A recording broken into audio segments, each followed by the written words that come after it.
The only true love I've ever had was Ash.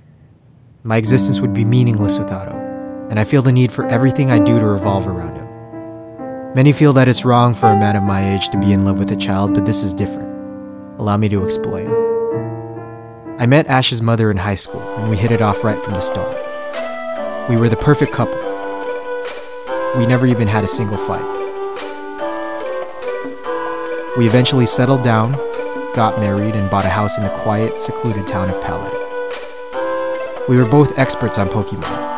I had my master's in professional gym battling, and she had enough Pokemon nursing education to work at a Pokemon center. I chose Pallet Town because of its famous Pokemon lab, where Professor Oak resides. I wanted to learn all I could from him, and perhaps make progress on my dream of becoming a gym leader. I studied with him at every possible opportunity, and I was extremely excited to learn from such a renowned professor. One day, I came home to find a message at my door.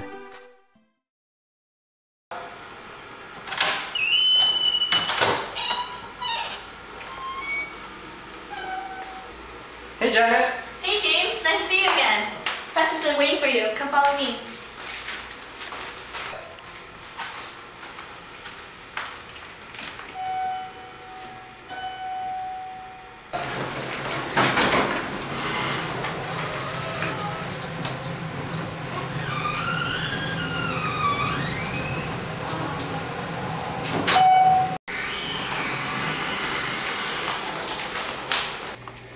I don't think I've ever seen this place before. Sorry for interrupting, Professor, but your guest is here. Oh, thank you, Janet. I'm glad you came, James. I have a very important favor to ask of you, so listen carefully. I've spent decades studying Pokemon, but I'm simply too old to continue. James, I'd like you to take over and continue doing what I can't. I've created a device that can store information on all the Pokemon you capture. Also, I'd like you to have one of these 3 Pokemon on the table. As you can see, they're specially bred and can't be found in the wild. They'll be your friend and partner for life as you continue capturing all the Pokemon in the world. Right. No, James. Go home and sleep on it. Come back tomorrow. I've never had a Pokemon before. Sure, I've battled a lot and captured many Pokemon, but it was always with rentals or on training simulations, never my own. This was such a big task to suddenly put on my shoulders, and so many thoughts were rushing through my head as I walked to my house from the lab. However, there was bigger news at home.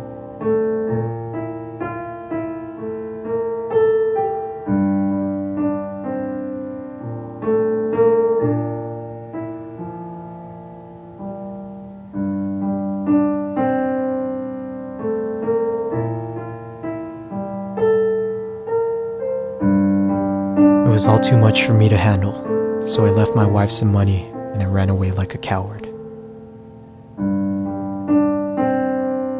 I spent the next 10 years in shame, working at a Pokemart in Viridian City, making just enough to keep myself alive.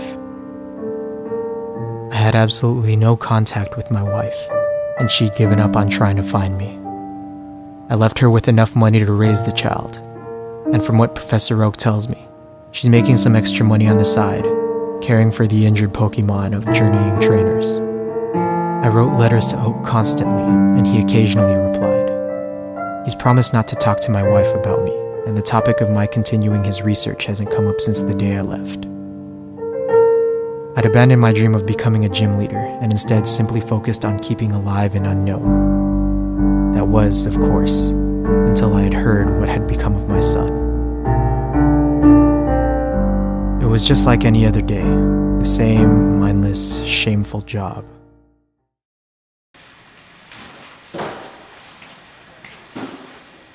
Oh, hello. One antidote, please. Do you want any potions with that? Yeah, I'll take one. That'll be 500p. Alright, perfect change. Thank you. Thank you.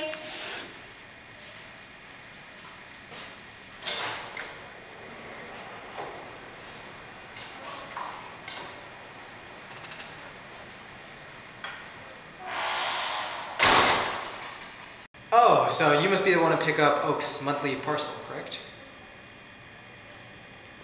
Oh, alright. Here you go then.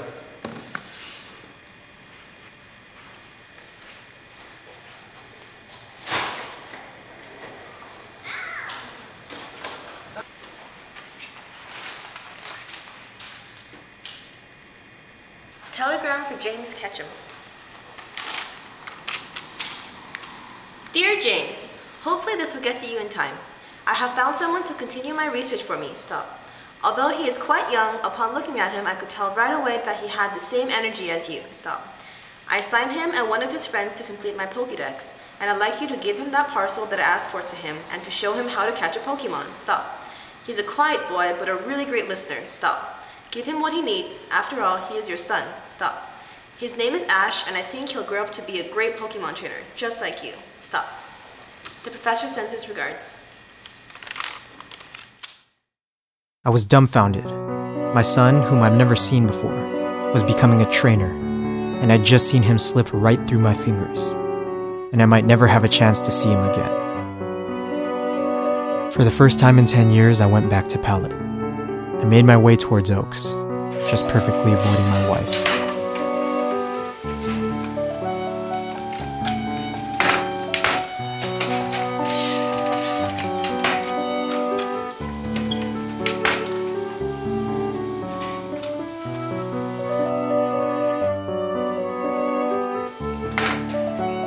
Found him in the same old lab with nothing different, except for the lack of 2 of his Pokemon and his Pokédex. Oh! What do you know about my son? Your son has gone on to conquer Indigo League. That's all I can tell you. What about his safety? How can I trust that he's safe? He's a Pokemon trainer. Again, that's all I can tell you. But what about him? No, James, that's all I can tell you.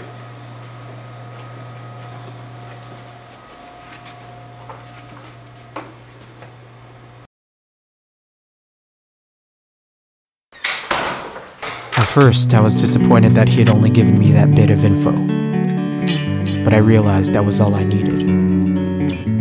If my son wanted to conquer the Pokemon League, he was gonna have to start at Pewter. If I could get there before him, maybe I could talk to him. My boy was only 10, and I don't think he'd ever been outside of Pallet. Using this to my advantage, I used a shortcut to get around Viridian Forest. I'd be at Pewter in no time.